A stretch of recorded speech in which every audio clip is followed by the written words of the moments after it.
you all for participating in the proposal review process for the upcoming PAEA Education Forum. For those of you who don't know me, my name's Kathy Ruff, and I'm chair of the Conference Council. We had nearly 40 faculty volunteer to review. Some of you have reviewed for PAEA for years. Many review for other journals, conferences, grants, or promotions, and a few are new to the review process. The purpose of this presentation is to serve as a guide as you go through the proposal review process. I'll go over the steps common to any review process, as well as things that may be unique to us, such as our scoring rubrics. Lastly, I'll turn it over to Cheryl Vermont and Renee Despot, who will discuss how to access and score your assigned proposals. This presentation will be posted during the dates we'll be reviewing, so you can access it as many times as you'd like. So let's get started. Go to the next slide. So why are we using reviewers? First, let's talk about the purpose of having reviewers, and then we'll get into the process of reviewing and scoring. The goal of reviewing with a variety of reviewers is really to lend some objectivity to this process. We hope that having many perspectives and levels of experience may promote that. In addition, we want the review process to be as transparent and as fair as possible.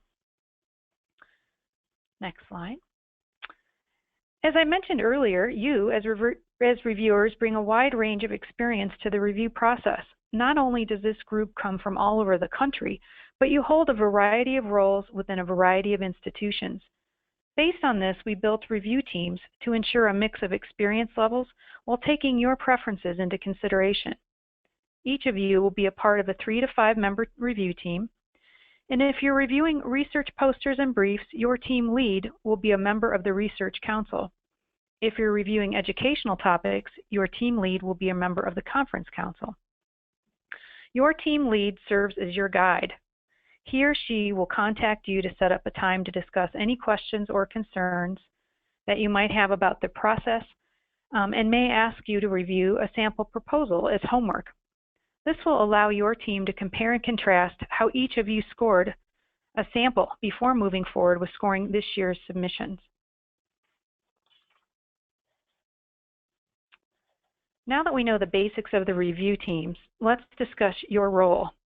Deadlines are very important. I know each of you is very busy and has lots of other demands on your time, but I'd encourage you to start this process early for several reasons. One is that it will likely take you longer than you think. And secondly, you'll have to access and score your assigned proposals via an online system. We all know technology can be a challenge, and typically something goes wrong at some point along the way, so start early in order to iron out any kinks. We'll talk about the online scoring system a little later. Back to the expectations. Confidentiality is a very important part of the process. Please do not discuss the content or scoring of the proposals with your colleagues. If you have questions about scoring, direct them to your team lead. Along those lines, in the event you happen to be assigned a proposal that you submitted or you may know who submitted, please recuse yourself from scoring. Simply contact PAEA staff and they'll reassign the review of that proposal. Although the authors are blinded prior to the review, sometimes institutional names are mentioned in the body of the proposal. Use your best judgment here. If you think you might know who authored the submission but can maintain objectivity, you may decide to complete that review.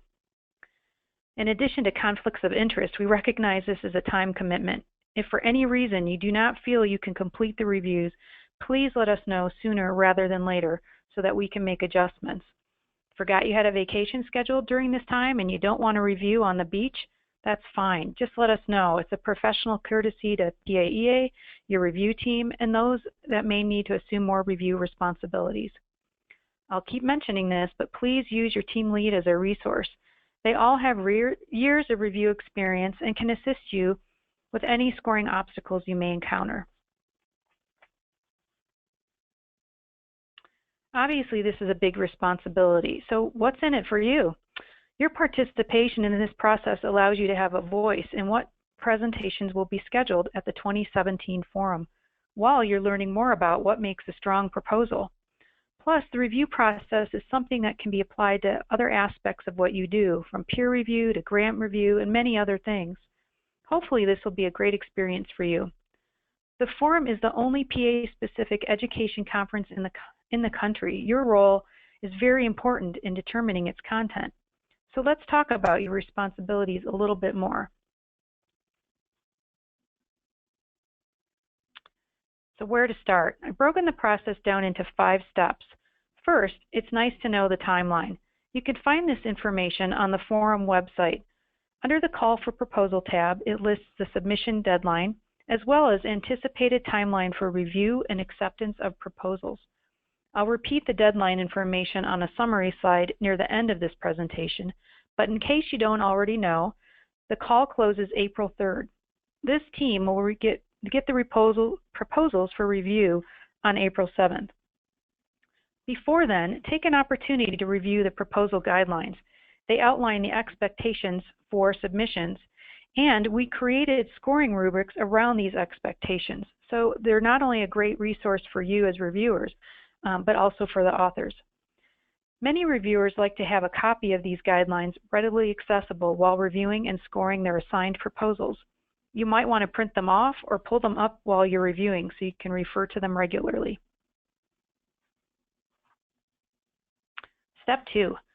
Review the scoring criteria specific to the proposals you've been assigned to review. Again, these can be found in the submission guideline documents mentioned on the last slide. There's one rubric for the other formats, which includes spotlights, panels, focus discussions, and workshops. And there are separate rubrics for the educational innovation posters and the original research submissions. The rubrics are embedded in the online scoring system and will automatically come up when you pull up your proposal to review and score. In past years, we've used one scoring rubric for poster and brief submissions, but we found that the educational innovation submissions were different enough from the research poster and brief submissions that they really should have their own scoring criteria. Since this is the first year we've separated the educational innovation and original research submissions, you may find some crossover. For example, as you know, authors are asked to identify the format of his or her submission. If you're assigned the educational innovation posters and feel that you've gotten one that better meets the original research criteria, please let PAEA staff know so that the proposal can be reviewed by the research team. The same is true if you're a research reviewer. If you believe a submission more closely fits the educational innovation criteria, let us know that. In regard to the other formats, spotlights, and etc., there may be some instances in which you feel the proposal is better suited for a different format. Perhaps something submitted as a workshop has no interactive component, so you think it might be better suited to a spotlight, for example.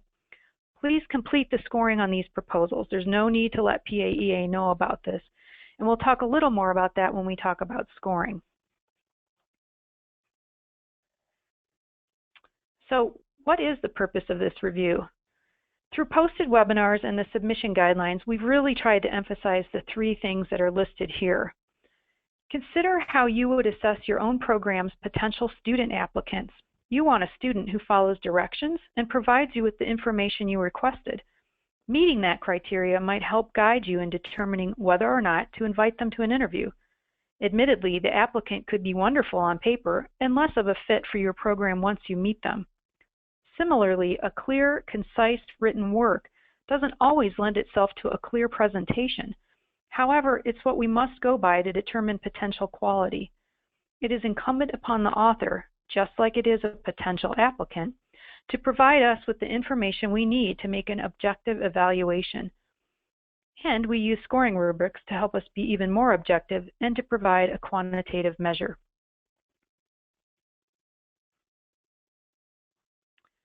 So you've looked at the deadlines, you've reviewed the submission guidelines, and you've looked over the criteria we use for scoring. What's next? Step 3 is to look at the submissions, and I would encourage you to just take a brief read-through of all of them, but not score them initially. Kind of use this time to get an idea of what and how they're organized. Some people like to print the proposals out so they can jot some notes down on them. Some will then group the proposals by similar topic area, and still others like to separate out those that seem really well written and maybe easier to score potentially from those that they feel like they need to read through a couple more times. You'll find your own system, and once you figure out what that is, just be consistent. But again, look through them all first before you score them.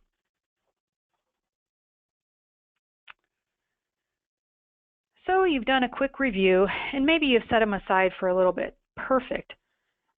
The next step is to look at them again and start scoring. I'd highly recommend that you set them aside, give it a day or two, but maybe no longer than a week to get back to them and look at them over again to start scoring. This way you won't forget everything you've read the first time around. So as mentioned earlier, there are 3 different rubrics. However, each of the rubrics has a similar format. For example, each has a yes/no criteria, in which the first thing you're asked to evaluate is adherence to submission and format guidelines. This is where having the submission guidelines nearby will come in handy. The second yes/no criteria relates to references. Did they adhere to the AMA format? And are they relevant to the topic? A note about relevance. If the topic is on admissions and the references all relate to remediation, the relevance might be a bit questionable, for example. The yes/no criteria is followed by a review of the content, in which you will score purpose, methods, results, if it's a research proposal, or you'll look at the objectives and the timeline for the education formats.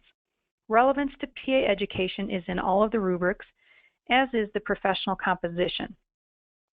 As part of the content scoring, you'll be asked to review the objectives if it's an educational topic.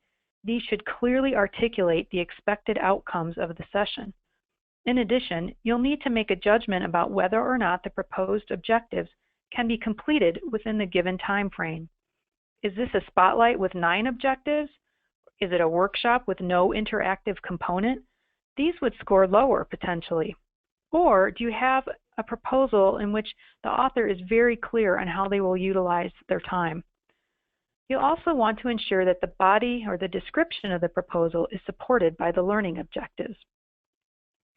Spotlight proposals are the only format that does not require a timeline. When you get to the scoring criteria for spotlights, please simply score them as a 5. And this is something that is based on our rubric design, and it only applies to spotlights.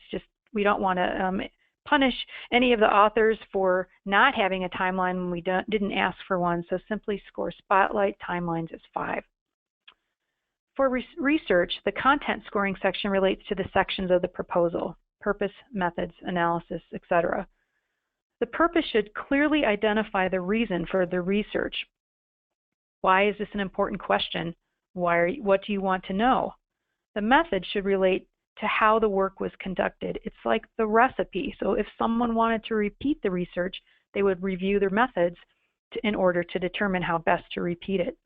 The analysis should link the methods to the purpose of the question asked, and there should be results that relate specifically to the research question and the study design. Implications or significance is found in the discussion section. Why was this work important? How might it apply to PA education as a whole? Again, the guidelines and criteria outline these expectations very nicely. So if you need a reminder, go back to the guidelines for your own reference. Professional composition is like Grammar 101. There should be no typos. The author should use a professional voice and not include "I did this" and "we did that." And if you have to reread sentences over and over again, that's often a clue that the proposal may not be clearly written.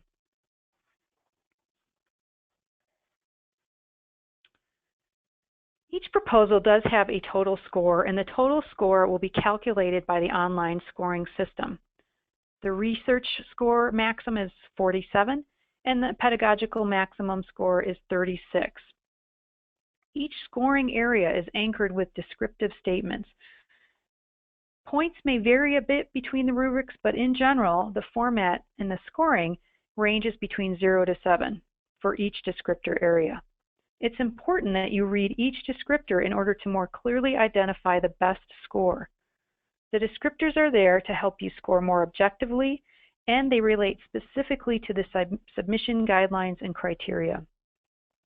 Once scored, you do need to make a recommendation regarding acceptance. If you make a recommendation for revision, you must also include comments. there will be an opportunity for you to share comments with the author by checking a box. And at that point, an additional text box will open so you can provide comments there. I'm going to talk a little bit more about the importance of providing comments in a moment.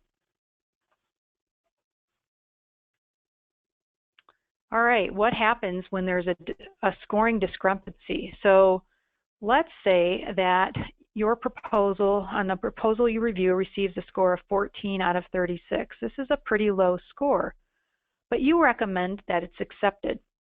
And this can happen. It has happened. And it typically occurs when you have a more poorly written submission, but it's a highly relevant topic. Great idea, but you're not sure that this would come across well as a presentation because of the way it was written. Or you have a proposal with a very high score, but your recommendation is not accept. Again, this has happened before, and it could occur when you have a very well-written proposal, but maybe the topic itself would be better suited for a clinical arena as opposed to an education conference. So if you have such a discrepancy, the first thing to do would be to go back through your scoring and to see that you've scored all of the areas. If so, you might wish to reread any comments that you've provided about your scoring to ensure that your recommendation truly is appropriate. And if you feel your scoring and recommendations are appropriate, make a comment about why such a discrepancy exists.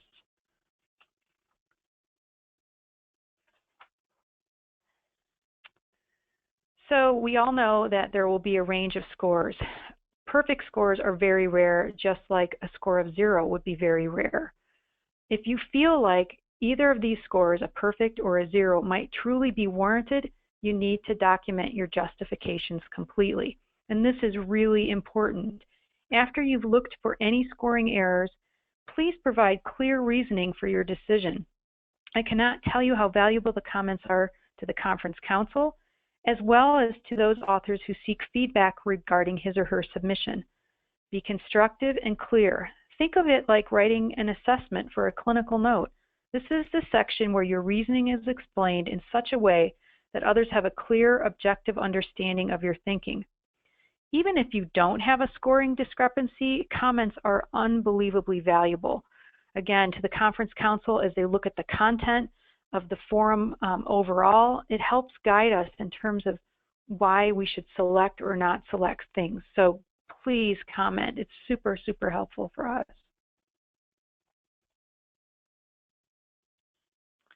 Some rules and tips for scoring. Everyone scores differently. We know that, and it's okay.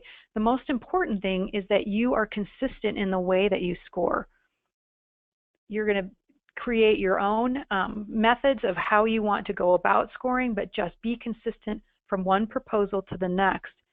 And you're scoring the proposals based on the information that is provided. You don't want to assume anything or add any information that you think you might know. You just simply score based on what the author provides and against the scoring criteria provided in the rubric. You're not comparing and contrasting one proposal to another. You're simply scoring the proposal based on what's submitted. The conference council will review for topic content as well as how that content is distributed in the forum schedule. So your scoring is simply based on the scoring criteria. And just as a note, the scoring system does not allow for fractions or decimals, so you'll be using whole numbers when you score. All right, so the next few slides are kind of to summarize what we've gone through. When you're ready to score, or when the proposals are available for you to access, you'll receive an email from PAEA granting you access to the online scoring system. Please access it sooner rather than later so that you know how to get in, and you can locate the proposals that you've been assigned to score. If you have any problems with that, you need to contact PAEA so that they can assist you. You're going to read through all of the proposals once, and again, you might at this time want to just take a peek as soon as you can just to see if there's any conflict of interest that jumps out at you. And again, we can reassign those proposals, so it's better for us to know early if you have a conflict of interest. Once you've had a cursory peek, maybe you've jotted some notes about the proposals, you're going to go back through a second time to actually score them. and then you'll submit your scores. So what are you looking for again? So I've listed a few examples here, and each of these were taken directly from the guidelines and criteria documents. So please refer to those documents regularly during your review. Again, you're looking for submission guidelines having been met, you're assessing for quality and clarity, and you're determining potential relevance to the attendees. And of course, you're scoring and making a recommendation.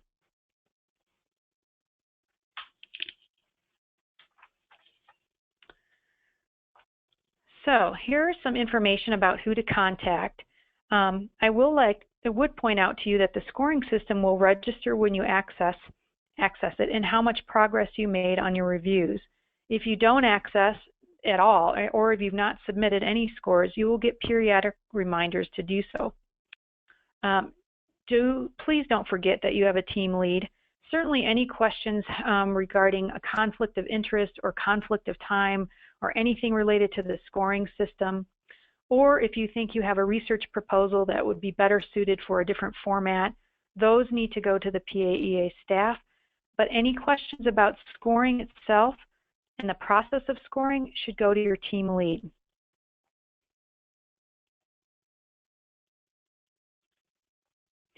And the last slide, as I mentioned earlier, provides the deadlines that you should remind yourself of. I also mentioned earlier that your team lead would likely give you some homework. They will be forwarding you an introductory letter introducing themselves to you, along with 1 or 2 sample proposals and a scoring rubric. And they will ask that you score those samples.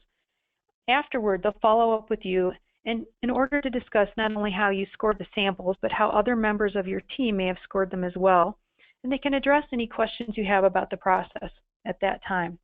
So please take note of the deadlines listed here and look forward to hearing via email from your team leads in the near future. So I think that's it for me. Next, Cheryl and Renee will go over accessing the scoring system.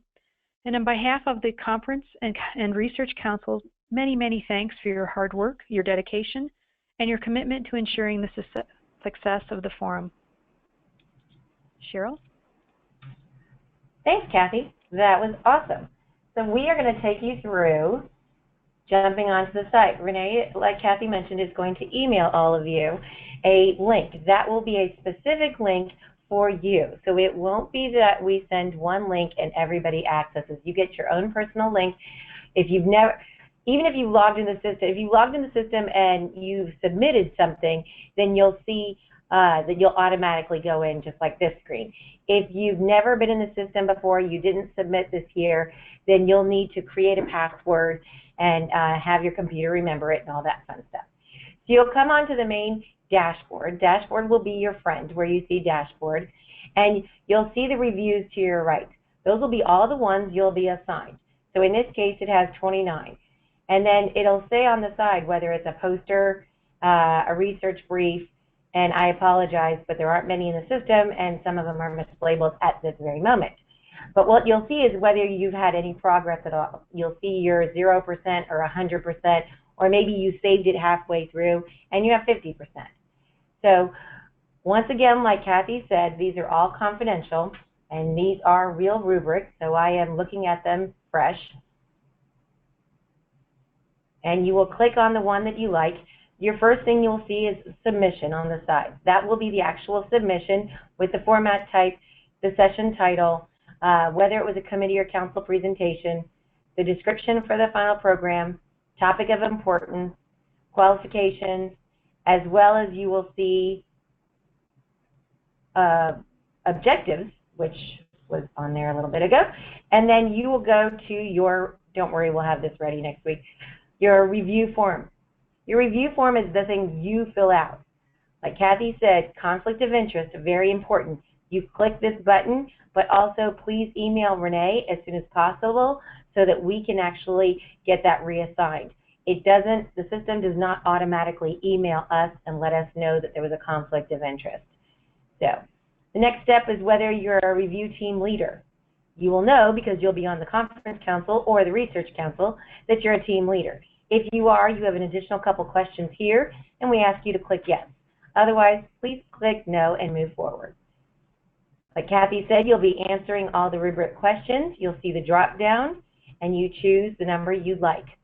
You can go back and you can choose, change your answer at any time as well, and rescore. You can also save your scoring halfway through or whenever through, and then come back later and publish it. Once you're done, you will click publish, and it'll tell you if you haven't completed it. It will not publish it without you completely finishing the submission. So you'll go through each one of them. Once again, you'll see there's links in here. If you're not sure of the AMA style, it will link you to it so that you can go through it yourself. And so and then just click back to go right back into the submission. So you'll be scoring all of these, and then at the bottom you will see there's comments for the reviewers. After you've finished all the answers, it will make you answer the recommendation of accept, not accept, and accept with revisions, and then please complete the comments for reviewers. All of these are private, and we will not be sharing them with the submitter, but we will use this information to guide them if they ask for more feedback. Once you're completely finished, again, you'll hit publish, and you can always go back and you can change your answers at any point in time before April 16th. At midnight, April 16th, or 11:59, this system will completely turn off. So if you don't have any, if your submissions are not finished, we will be contacting you to find out what happened. During the process, we will also send you reminders. We see that you still have a few submissions. Are you on it? Is everything okay? Do you have any problems, questions, or concerns? So we ask that all are done by 11:59 p.m. on Sunday night. We then, like Kathy said, we immediately start using this information to build the schedules and have our conference council coming in and looking over all the reviews. So with that, Kathy, did you have anything else to add? I don't think so. Thank you. That was great. All right. Well, we thank you all for your time, and we appreciate your dedication to PAEA and making the conference that much better every year. Please let us know if you have any problems with the system, and we will be in touch with you as soon as possible. We've left our contact information was on the PowerPoint that you can see right here, and you'll see our emails are on here as well, and feel free to contact us at any time. Thanks again, and happy reviewing.